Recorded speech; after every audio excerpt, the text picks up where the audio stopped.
Thank you, sir. Thank you. Those are tough acts to follow. Let's see what happens. Whoops. There we go. All right, first I'm going to start out with a little context about Miles Partnership. We are about 65 years old. We are 100% focused on travel. The company actually started when a hotel concierge in his garage started printing up little booklets for visitors to tell them where to go and what to do. And that's something that you'll hear echoed here as we go through the rest of these slides, is that idea of helping people understand where to go and what to do. And that's really what we still do today. We are an agency that is focused on tourism, and most of our clients are destination marketing organizations, and I'm going to tell you a little bit about what that is. We provide a bunch of different services to those types of entities, including branding and strategy and so on and so forth. The Street View project and some of the other things that we're doing fits very nicely into the kinds of services that we do for destinations, and you'll see why as we go through this.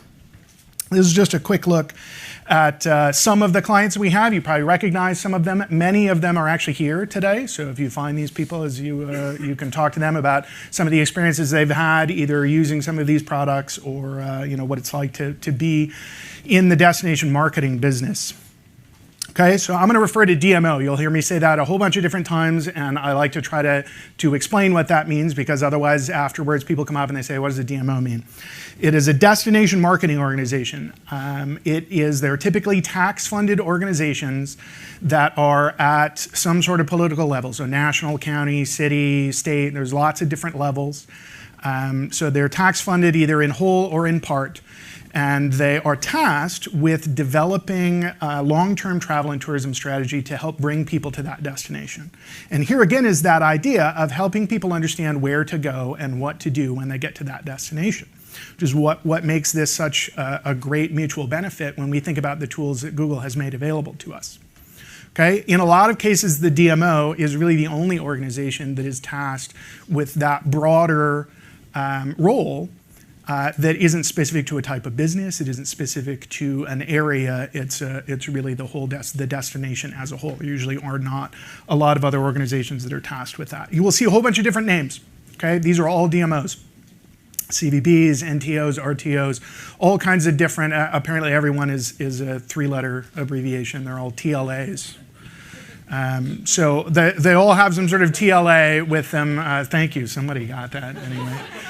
So you'll see different abbreviations. These are all DMOs. When I talk about DMOs, I'm talking about everything that fits into that category. Again, these are organizations that are tasked with promoting an area and trying to get tourists to come to that area. Okay, there are a lot of them right now. For a long time, it was really a North American sort of a thing. And in the last probably 10 years, we've seen a lot of explosion in international, lots of different DMOs coming into play. There are about 4,200 of them right now worldwide. And collectively, they represent about $10 billion in spend each year. That's a tremendous amount of money that is available to those organizations to help, again, tell people where to go and what to do. And based on our own research, which we run several times a year, we got over half of the travelers in North America use one DMO product or another when they are making a travel decision. And so there are a lot of them. There's a lot of money to be made there. To be spent, and there's a lot of influence that the DMOs have over where people go and what they do. So that's my little pitch for DMOs, and that also explains what it means as we go through the rest of this, okay? So many different challenges that DMOs face. One of the ones that we saw emerging in the last couple of years has to do with changing user behavior. And we've heard a little bit this morning, we heard some stuff from Ray this morning about the future and voice and AI and all these other technologies. And so user behavior is changing very rapidly, and it's having an effect on the kinds of things that DMOs typically have used to measure their success. And so one of those is organic traffic to the website. And if you take a look at this chart here, we have in 2014 is that first bar, and if we were to look further back than that, we had these huge increases every year in organic traffic, and we could always point to that as, this is the value that the DMO is providing. We're getting more people to that information. We're helping more and more people. And as you see there, 15, 16, and 17, that starts to flatten out and it starts to plateau. User behavior is changing. People use their phones differently. They're talking to speakers in their homes. They're not doing the same things that they used to do. So that creates a challenge for the DMOs. How do we reach people in a better way? How do we do that in a way that can be measured? And that's really also the opportunity here, is to kind of change the way that the DMOs are communicating and look at other partners, which is what makes Google so ideal for this, to grow that content reach and to really talk to people where they are. Because at the end of the day in the DMO business, we don't really care whether you went to the website or you looked at a book or you did this or you did that. Those are all components of it. But the most important part is we want to make sure that you came to the destination. That's really the end result. And so much of that travel planning process is happening in channels that we haven't, that as a DMO, as the DMO industry, we haven't traditionally been able to measure, and we haven't really thought of ourselves as a participant in. And that's really what we're trying at Miles, we're trying to change, is to bridge that gap and say, look, there are a lot of different opportunities in these platforms where the DMOs can come to where the people are beginning that travel planning process and communicate and participate in those ecosystems. Okay, the whole game, right, the mutual benefit here, the whole game is to help people decide where to go and what to do by using quality content. That's really kind of the tagline of what a DMO does. And it also sounds really familiar because that's a lot of what Maps wants to do, is be able to tell people where to go and what to do using quality content. So there's a really good marriage here between the different organizations. We've done a number of different programs. We've looked at all kinds of different content in Maps, and part of the challenge is that the kinds of imagery that we see and the things that we see in these products doesn't always represent the destination in a way that is informative. DMOs are in the business of creating quality content, right? They want to make sure that it's really good, and so this is an excellent opportunity for them to make use of that content and put it in a platform that has the eyeballs. Street View content is a great example of that. We've already seen a couple of those in these other presentations about how Street View can be a really powerful tool for someone deciding where they're going to go. These are some examples of some of the things that we see when we look in the platform. Okay, sometimes we find things that are, stitching errors. There's this sort of odd things that show up here and there. Some of this has to do with hardware. Some of this has to do with user error, right? But this certainly isn't an informative image. That's not helping us decide whether or not to go there. I don't even know what that is. That's like upside down and backwards. Okay? Sometimes we see things where we can get kind of a sense of it, but there's weird artifacts like ghost legs in the Philadelphia City Hall there. Why are there ghost legs there, right? Like there's some challenges there, not necessarily telling us the story in the right way. Sometimes it just gets really weird. This was in a park in Florida. I don't know. So it's a dead pig on a bike. I don't know. This was the cover photo of a hotel in Florida. There's obviously something pretty crazy going on there. I don't know what that is in the middle. Some chickens, maybe. It's not entirely out of the question. It was a hotel that was being renovated, and so but that's a really good example, okay? This is pre-renovation. I hope this was pre-renovation. Otherwise, it's a really weird kind of a theme hotel, I guess. So this was pre-renovation, and they had some images in there, and they were staying in there. But this is part of the opportunity to make sure that we continue to tell that story, so that it is that it's accurate and it's up to date and it's fresh. And we'll see a couple other examples of that. And then there's other cases. This is one of our personal favorites. This one, actually, we do have a couple of people here from Portland, and this one is not weird to them at all. This is the Unipiper. I used to live in Portland. This is the Unipiper.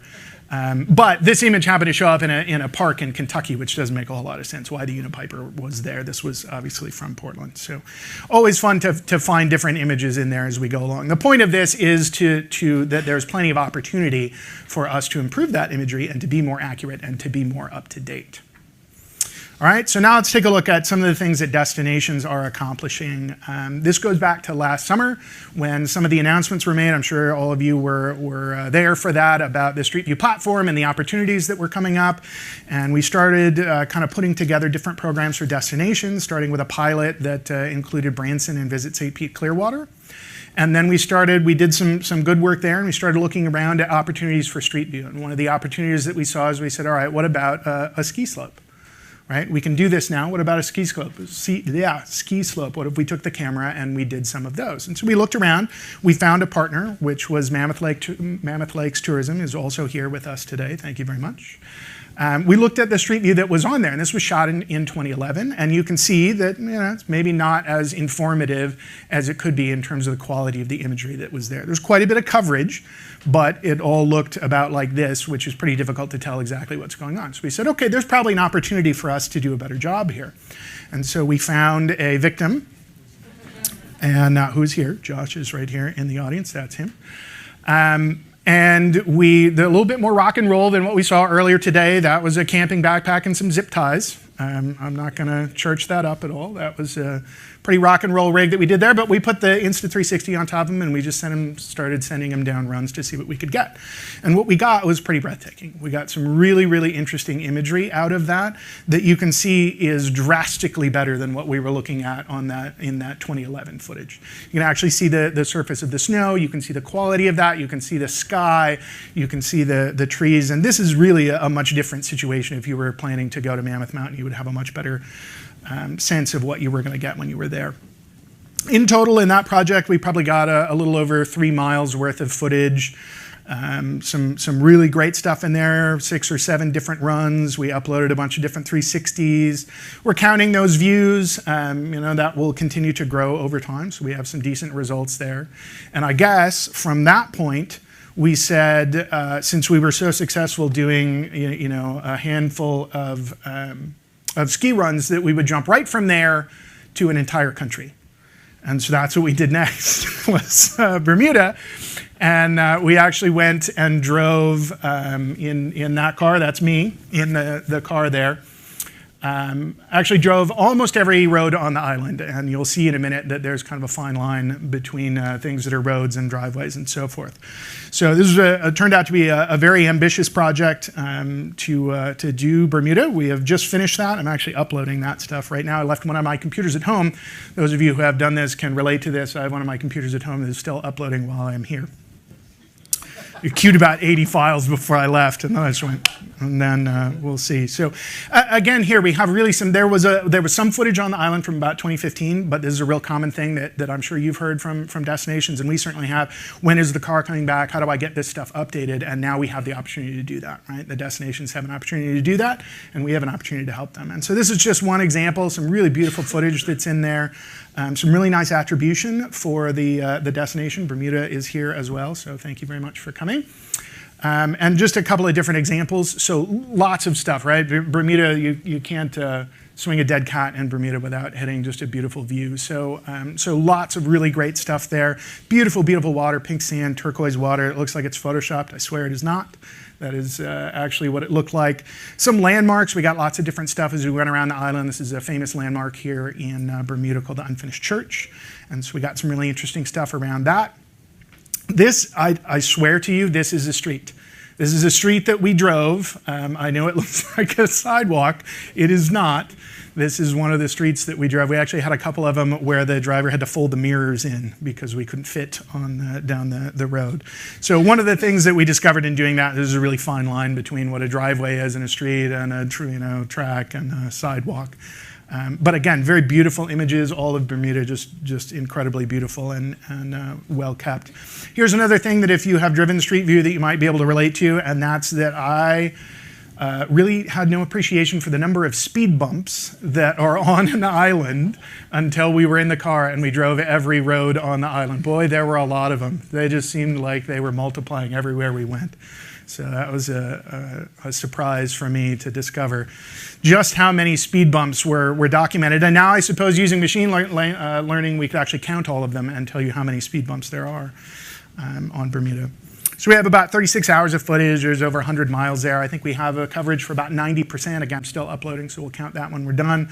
Close to 500 gigabytes of data, 263 segments, 150,000 images by the time we're done when we get uploaded. So that's a whole lot of really quality content that is going into to Google Street View platform, but is also benefiting all of us together. And this number was from earlier in the week, that's 71,000. Most of that footage has really been uploaded. Probably the bulk of it in the last probably 5 days. And so when I looked at this today, it was up to 140,000. So I think we're going to see a really good pace in terms of the exposure that exists for that. Okay, so there's a couple of different examples of things that destinations are doing. We also think, and we heard this with Tonga too, we also think there's a lot of opportunity with responding to crises, right? And to helping to update some of that information so that people have an understanding of what's going on. So we could use examples like flooding in Houston or fires in Santa Barbara, hurricane damage. We already saw some of that example. This is a little bit in the other order, right? So what happens after that hurricane? What happens to those destinations after they have begun to recover? This is an example. So this is from Puerto Rico. And this is a pre-hurricane, right? And then beautiful trees and so forth. And then this is after, right? Right after the hurricane, we have some imagery that is there. But I guarantee you, that's from October of 2017. I guarantee you it doesn't look that way right now. And so if you're planning a trip to Puerto Rico, you need to know what it looks like, not right now, not what it looks like in October of 2017. And that's part of this opportunity, is to help keep this information fresh so that when people go and look at it, they can make the right decisions about where they want to go. Okay, and there's an appetite for that. This is a screenshot. I don't know if you can read that or not. It says, please renew the imagery of Puerto Rico. We need to see it post-hurricane. So there's quite a lot of appetite for that. People want to see that information, which is what creates an opportunity for the destinations. And then for us, and for all of those of you in the audience who are photographers as well. We're actually starting a project with Puerto Rico that will be our largest single destination content program to date. And it will include Street View, and it includes a whole bunch of other components that are meant to kind of respond to that so that you can see what it looks like now and make better decisions about where you might want to go and what it would be like when you get there. The programs that we're doing, this is not strictly limited to Street View, but the programs that we're doing are gaining momentum. We are building quality content here. The DMOs that we are working with are putting new content, fresh content into this platform all the time. They're coming from destinations as large as Atlanta and as small as Rogers, Arkansas. 360s and stills coming in from all kinds of different places like Richmond. All of these various places who are here with us today, and Palm Beaches, and I'll show you an example of that here in a minute. So really, again, a very great mutual benefit here where the destination is getting content, the visitor is getting content, and Google is getting content. So this is an example of Palm Beaches. This is what it might have looked like before, where we had a couple of different images that were in there. And then this is what it looks like right now. Palm Beaches has been very busy and very diligent in terms of putting content into the platform. And this number is also old. That number is over 5 million right now, I think. And that's in a pretty short window of time. So you have about 4 or 5 months with 5 million views of those images that are, again, helping people decide where to go and what to do when they get there. All right, so the summary here is that DMOs are ideal content partners. They're ideal content partners for Google and for photographers. They are really the only organizations that are tasked and funded to promote the overall image of a destination. And there's clearly an opportunity for those of us in this room and for the destinations and for Google to kind of come together for mutual benefit to get really quality information in there.